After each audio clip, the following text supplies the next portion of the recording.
먹고 사는 일이 쉽진 않았지만 내일의 푸른 희망만으로 살아갈 이유가 충분했던 이 땅의 자식들. 그런 그들의 운명은 바뀌었다. 도대체 누가 듣도 보도 못했던 이역만리 타향 베트남으로 이들을 내몰았던 것일까? 1961년 5월 16일 군사 쿠데타로 정권을 장악한 박정희는 집권 내내 정통성 시비에서 자유로울 수 없었다. 뿐만 아니라 우방인 미국의 인정도 받지 못했다. 이러한 박정희 정권은 베트남전을 당시 상황을 역전시킬 절호의 기회로 삼는다. 박정희 정권은 그 이후에 삼성개헌 혹은 국가 비상사태 선포, 그 다음에 10월 유신으로 이어지는 일련의 과정을 통해서 이 출생부터 정통성을 갖지 못한 정권이었지만 더더욱 민주주의를 파괴하고 완전한 군사 독재 체제를 성립해서 온 사회를 병영국가로 만들어 버린 겁니다. 바로 박정희 정권이 베트남 전쟁을 통해서 얻어낸 가장 큰 이 대가는 그것입니다. 박정희 정권이 미국의 승인을 받아서 완전한 군사 독재 체제로 18년 장기 집권을 이룩하게 됐다 하는 점이죠. 그 대가는 바로 베트남 전쟁에 가서 피를 흘린 젊은이들이 그 대가를 치르고 있고, 그 다음에 그 군사 독재 체제에 의해서 고통을 받았었던 우리 민족 모두가 치르고 있고, 그 다음에 그 30년 전의 일들에 대해서 지금 우리 시민사회와 그 다음에 정부가 이제 와서 베트남에 대해서 사죄하고 진상규명을 해야 할 그 책임을 뒤늦게 받고 있는 것입니다.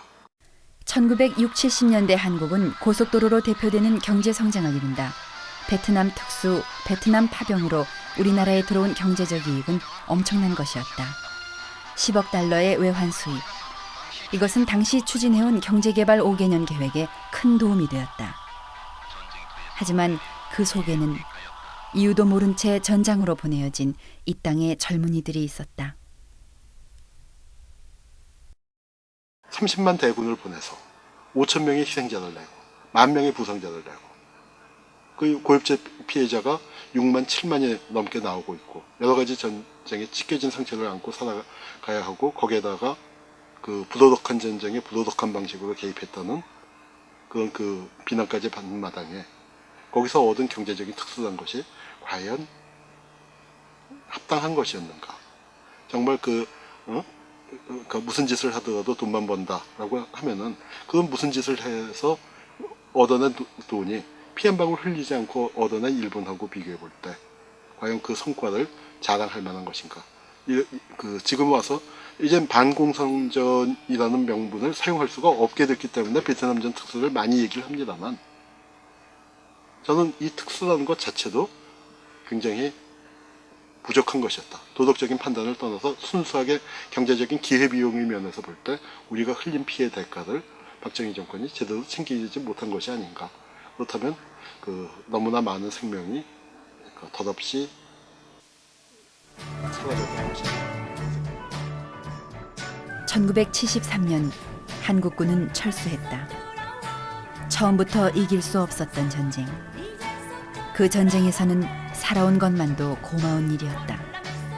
사망 5,077명, 부상 12,000명.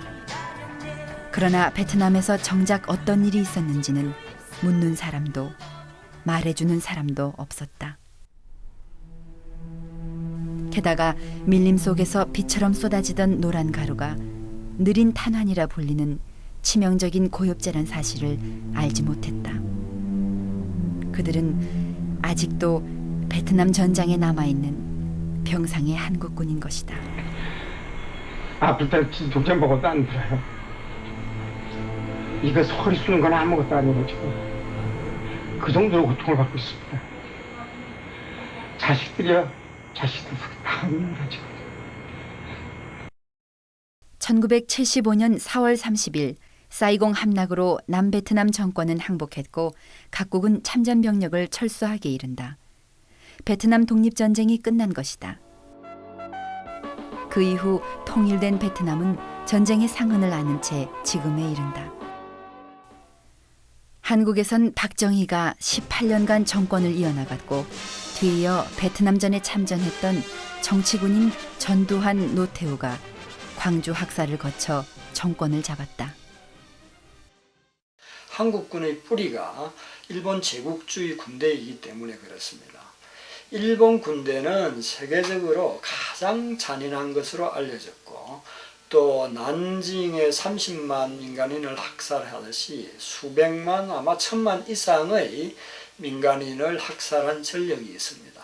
바로 그 전력을 이어받은 한국 사람들이 이 한국군의 장교가 된 거죠. 그 가장 전형적인 포기가 박정희입니다.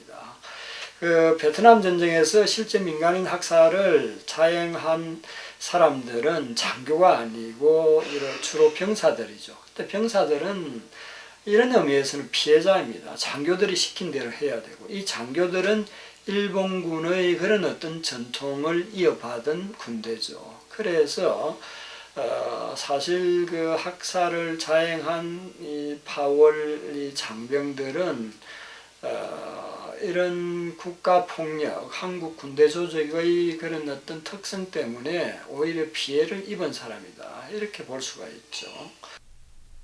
이제 빛바랜 사진은 진실을 찾고자 한다. 그 이면엔 쿠데타로 정권을 잡은 박정희가 있고 군부 정권에 의해 남의 나라 전쟁터로 내몰린 청춘들이 있다. 그들은 30년이 지난 지금까지도 고엽제의 고통과 끔찍한 학살의 기억으로 괴로워하고 있다.